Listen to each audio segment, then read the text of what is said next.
High, I am Khalid Saifullah Shafi. আমি যশোর বিজ্ঞান ও প্রযুক্তি বিশ্ববিদ্যালয়ের অনার্স দ্বিতীয় বর্ষের লাইফ সায়েন্স ফ্যাকাল্টির একজন ছাত্র। সম্প্রতি আমাদের বিশ্ববিদ্যালয়ে অনুষ্ঠিত সায়েন্স ফেয়ারে আমি একটি বিষয় নিয়ে কাজ করেছি, সেটা হচ্ছে animal language research. Animal language research, wouldn't that be possible? পশু পাখি কি কথা বলতে পারে? অবভিয়াসলি পশু পাখি অবশ্যই কথা বলতে পারে। এই জায়গায় আমি নমুনা হিসেবে দুটো প্রাণীকে রাখলাম, একটা হচ্ছে কুকুর আর একটা হচ্ছে পাখি। একটা কথা বলা বাহুল্য যে প্রত্যেকটা প্রাণী কিন্তু তাদের নিজস্ব ল্যাঙ্গুয়েজে কথা বলে। যাই হোক, এটা আমার জন্য অনেক সময় সাপেক্ষ ব্যাপার বলে এই জায়গায় আমি দুটো প্রাণীকে উপস্থাপন করছি।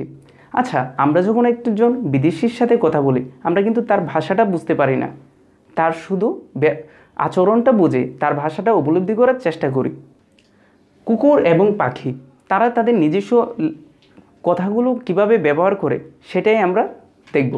আচ্ছা, আমরা যখন কোনো প্রাণীর ভাষা জানতে চাই তাহলে আমাদেরকে কয়েকটা বিষয়ের দিকে লক্ষ্য রাখতে হবে, সেটা হচ্ছে তার আচরণ। আচ্ছা, এই জায়গায় আমি কুকুরের আচরণগুলো তুলে ধরছি, আর সেটা একটা কম্পিউটার সেন্সর ব্যবহার করে সেটা রেকর্ড করতে হবে।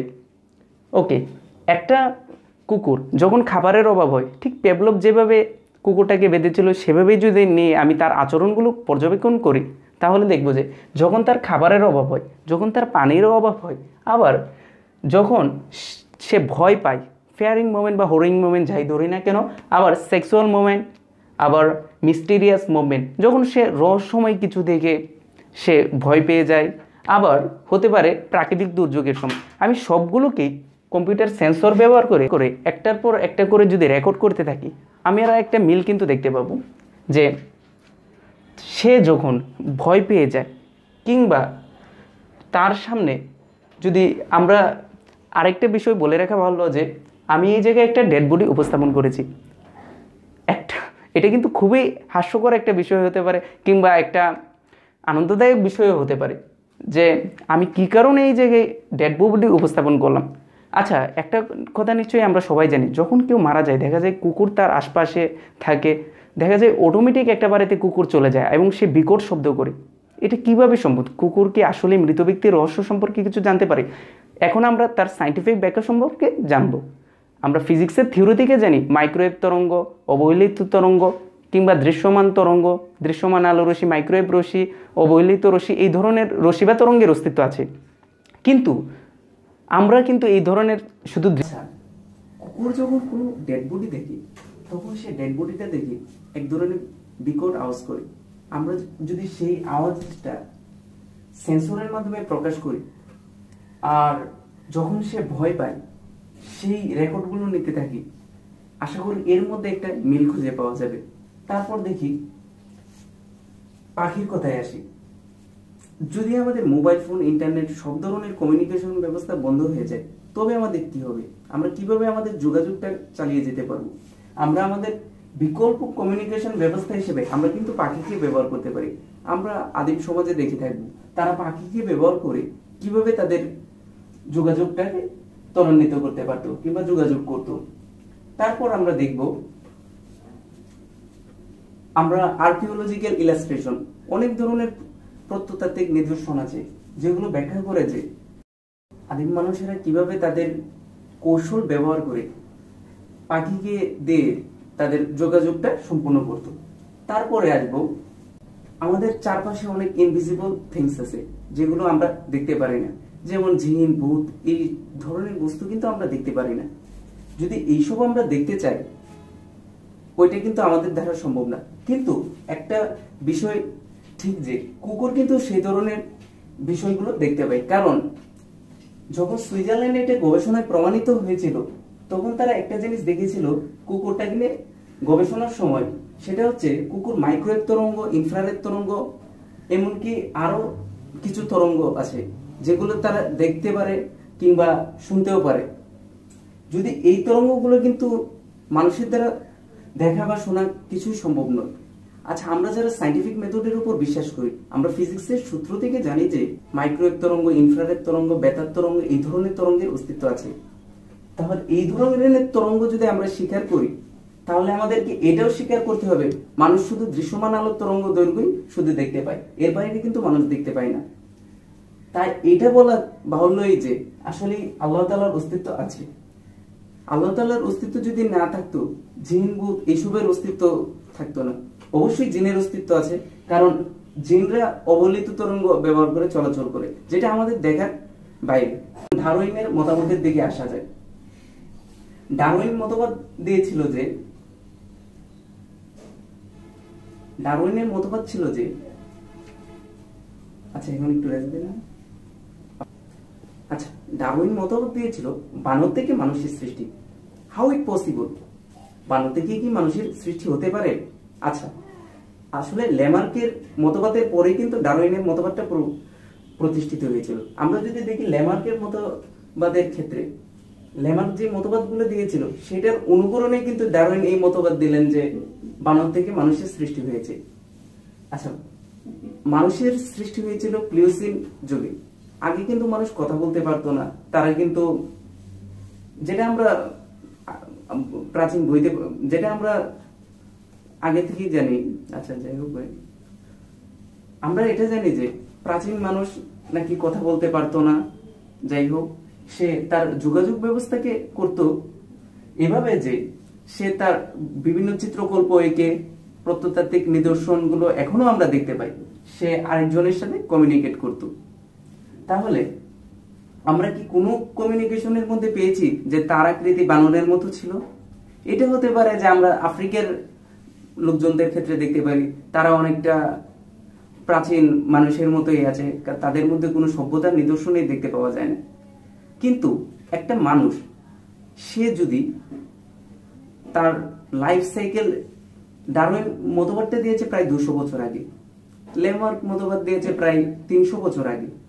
তাই একটা মানুষ যদি তার, এখন পর্যন্ত তো অনেক মানুষের যুগ চলে গেল, এটা কি সম্ভব হয়েছে যে মানুষ আছে, মানুষ থেকে সে হয়ে গেল বানর, আছে বানর থেকে সে মানুষ হয়ে গেল? তাহলে এটা কিভাবে সম্ভব? ডারউইন আমাদেরকে মতবাদ দিয়েছিল যে বানর থেকে নাকি মানুষের সৃষ্টি হয়। আচ্ছা, বানর তো অনেক আগের একটা প্রাণী। আচ্ছা, মানুষের উৎপত্তি হয়েছিল প্লিওসিন যুগে। তা আচ্ছা, ডারউইন এই মতবাদটা দিয়েছিল প্রায় 200 বছর আগে। আমরা যদি দেখি আর কি, মানুষের সেই যাত্রা হয়েছিল প্লিওসিন যুগে, আর আজ পর্যন্ত আধুনিক মানুষের উদ্ভক্ত হয়েই চলেছে। তা আচ্ছা, এখন পর্যন্ত কি দেখতে পেরেছি যে কোনো এত একটা লং টাইমের মধ্যে সে মানুষ হতে পেরেছে? এটা কিন্তু কোনোদিনও সম্ভব না। আর ডারউইন মূলত তার এই মতবাদটা দিয়েছে ল্যামার্কের মতবাদকে অনুসরণ করে।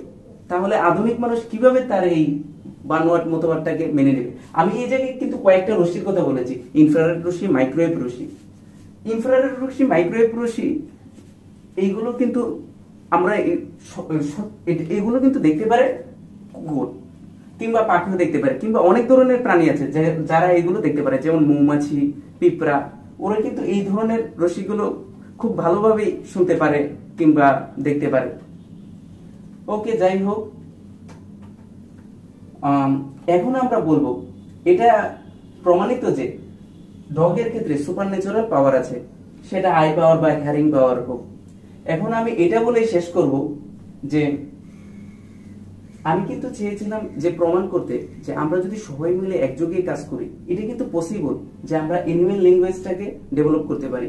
এনিম্যাল ল্যাঙ্গুয়েজটাকে জানতে হলে তাকে গভীরভাবে পর্যবেক্ষণ করতে হবে। আমি একটা বইয়ে আমার এনিম্যাল ল্যাঙ্গুয়েজ সম্বন্ধে অনেকদিন গবেষণা করেছি। ওই বইটাতে আমি অনেক কিছু এটা সম্বন্ধে লিখেছি। তাই বাংলাদেশে যারা আছো তরুণ বিজ্ঞানী, তোমরা যদি সবাই আমাকে সহায়তা করো, কিংবা বয়োজ্যেষ্ঠ যারা আছে তারাও যদি আমাকে সহায়তা করে, ইনশাল্লাহ আমি এটা সবার সামনেই বলেছি যে